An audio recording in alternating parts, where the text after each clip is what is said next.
E aí galera, belezeira? Simbora para mais um vídeo. Quem é novato aqui, seja bem-vindo. Meu nome é Marcos Garcia. Para quem já está aqui faz um tempinho, valeu por estar de volta. O som desse vídeo provavelmente não vai ficar tão bom quanto os outros, não que os outros também sejam supra-sumo, mas esse daqui vai ficar um pouquinho pior porque eu estou gravando com o celular, então talvez ele fique, sei lá, um pouquinho mais estridente ou com alguns ruídos de fundo, tá? Mas era a única forma de eu gravar esse vídeo dessa vez.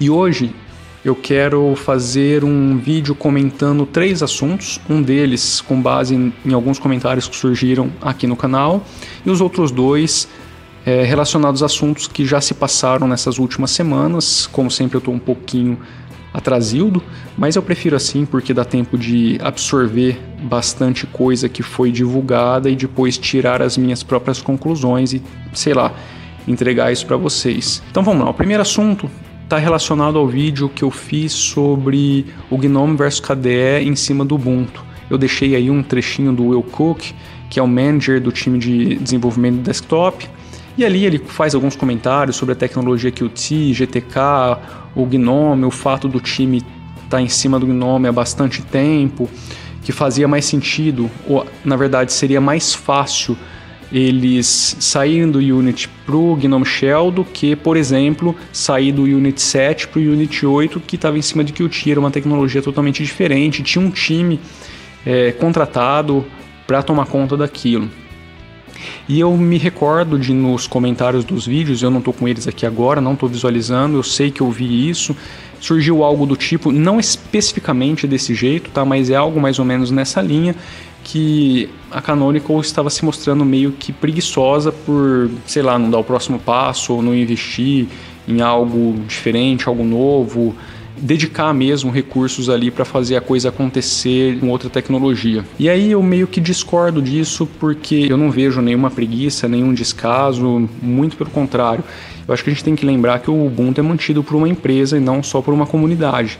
Claro que a comunidade faz parte ali do desenvolvimento do Ubuntu, mas tem uma empresa por trás, uma empresa que está injetando dinheiro, muito dinheiro, uma empresa que tem várias estratégias de mercado, uma empresa que emprega bastante pessoas, ou seja, tem muita gente pendurada ali. Então assim, não é muito fácil para a gente que está de fora falar o que a empresa deve fazer ou não, mas quem está ali dentro há mais de uma década fazendo o que eles estão fazendo, com certeza tem capacidade de decidir o que seria mais saudável e o melhor para a empresa. E eu acho que a gente tem que respeitar isso. Eu acho também o seguinte, o Ubuntu ele tem feito, na minha opinião, com muito primor esse papel de entregar uma base sólida para que os flavors operem aí em cima. Então, se o Ubuntu, se a distro principal, né, o carro-chefe, não está com aquilo que você deseja, tudo bem, a gente tem N flavors que estão entregando o que muitos usuários desejam. Então eu não acho que seja um descaso, um mau caso, uma aversão ao KDE, eu acho que é simplesmente uma decisão estratégica, decisão lógica, uma decisão que pouparia dinheiro, preservaria também pessoas empregadas, preservaria um time que está funcionando, um time que está bem entrosado, um time que provavelmente tem pessoas juntas ali há talvez mais de uma década, e também tem todo um plano de fundo que nem sempre a gente tem conhecimento. Então eu acho que assim, não é a preguiça dos caras e não é algo contra o KDE, na minha opinião, não é algo contra nenhum outro desktop environment. Eu acho que é simplesmente uma decisão lógica e estratégica e os caras precisavam seguir nessa linha e ponto. Talvez, se o Ubuntu não tivesse investido tempo e dinheiro no Unity 8, talvez seria sim uma boa opção tentar fazer esse switch para o KDE. Talvez, mas eu acho que os caras queimaram muito recurso, muito dinheiro, bateram muito em ponta de faca para tentar fazer um projeto que ninguém botava fé, todo mundo falou que ia morrer, eles startaram vários desenvolvimentos em paralelo, por exemplo, o Mir.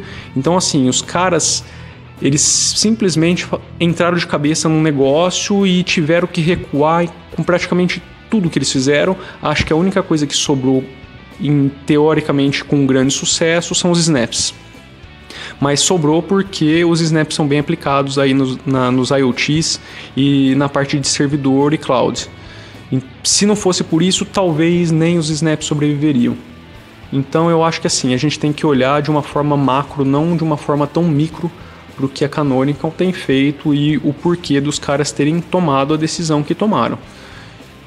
Então acho que é isso. Eu acho que sobre esse assunto eu queria fazer esse complemento, que eu vi esses comentários, então eu achei que não estou aqui para ficar defendendo distribuição ou decisão de, sei lá, dono de empresa, mas eu acho que talvez não tenha ficado claro a forma como eu coloquei as informações do vídeo anterior, então eu estou tentando reforçar para dar um direcionamento um pouquinho melhor das informações que eu passei ali.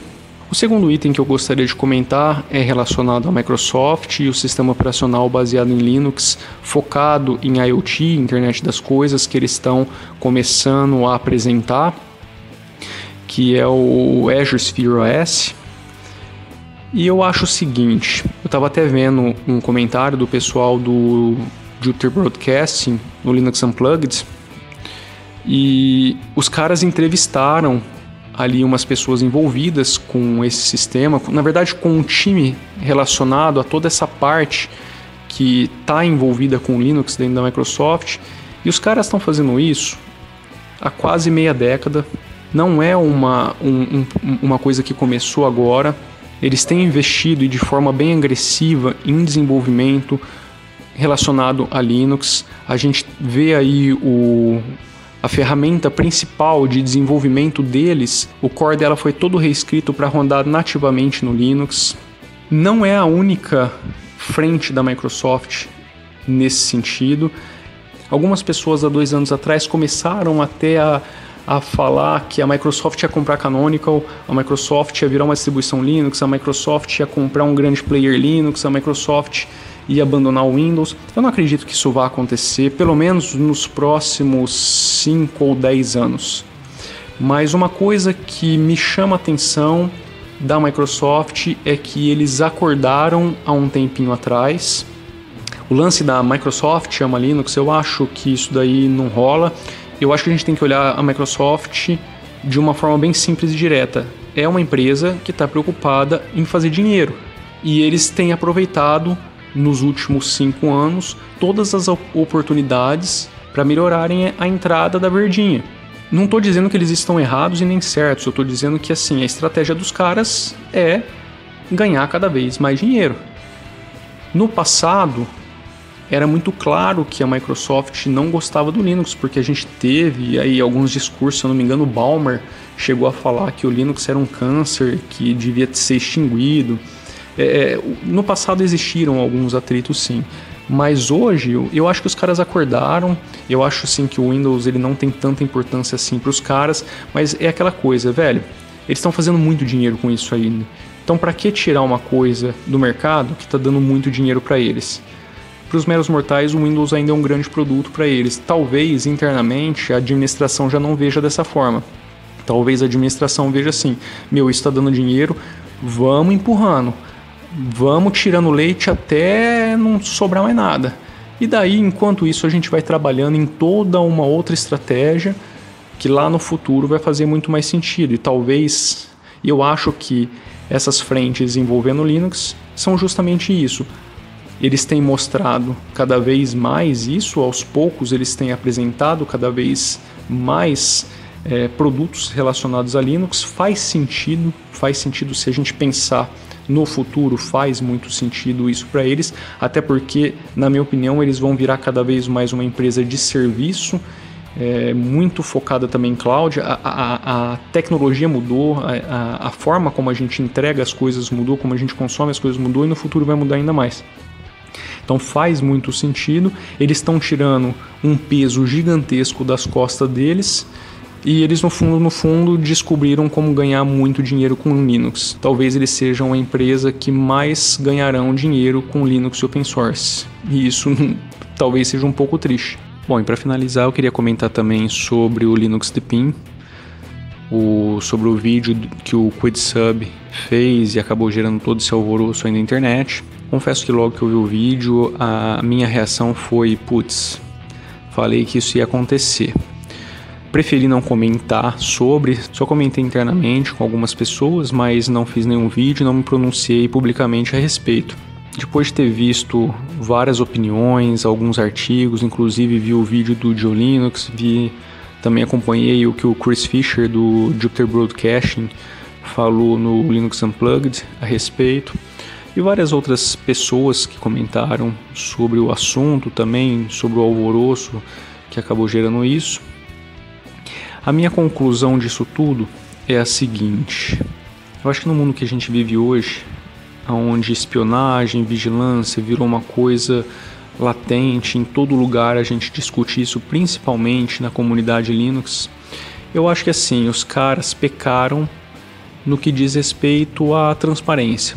Eles podiam simplesmente deixar um disclaimer ali, uma nota, olha, a gente coleta esse tipo de dado e pronto, acabou, entendeu? E a gente precisa disso, ou não precisava nem se explicar, os caras podiam ter ali só um disclaimerzinho, só deixando visível que eles coletam isso, não porque eles estão totalmente errados, mas porque o mundo de hoje eu acho que está pedindo isso. Eu acho que a transparência acaba sendo a maior arma contra qualquer tipo de eventuais alvoroços como esse, principalmente com uma distribuição que está em um local politicamente tanto quanto complicado.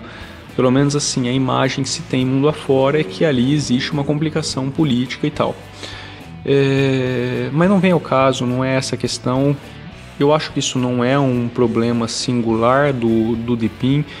Talvez por eles estarem ali, a repercussão seja um pouco mais ferrenha, mas sinceramente eu acho que isso daí aconteceria com qualquer distro. A gente já viu isso acontecendo com o Ubuntu na época da Amazon.